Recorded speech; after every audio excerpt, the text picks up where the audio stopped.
ఎదురవుతున్న శోధనలు ఎన్నైనా సరే పట్టు విడవద్దు. దేవుని కొరకు బ్రతకాలి, దేవునిలో జీవించాలి అని ఆత్మీయంగా బతకాలనుకున్నప్పుడే శరీరాశలు రేగుతాయి. దేవుని కొరకు నిలవాలనుకున్నప్పుడే శరీరేచ్ఛలు రేగి సాతాను వాటి ఆకర్షణలను తీసుకొచ్చి నీకు చూపించి నిన్ను బలహీనపరచ చూస్తాడు. గుర్తుపెట్టుకో, అంతకుముందు లేవు, ఇప్పుడు ఎందుకు ఎక్కువైనాయి అంటే మన దెబ్బ తగిలిందో వాడికి తీసుకొచ్చి ముందు పెడుతున్నాడు అని గ్రహించి నువ్వేం చేయాలి?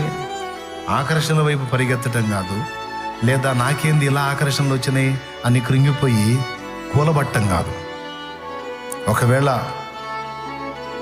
దురాలోచనలు, దుష్ట తలంపులు ఏవైనా నీకు కలిగినా, అడుగులు తడబడినా, నువ్వు చేయాల్సింది ఏంటంటే వాటిని చూపించి దేవునికి దూరం అవటం కాదు, కానీ వాటిని దులిపి పరిగెత్తుకుంటూ చేసే కాళ్ళే పెన్నేసుకోవాలి.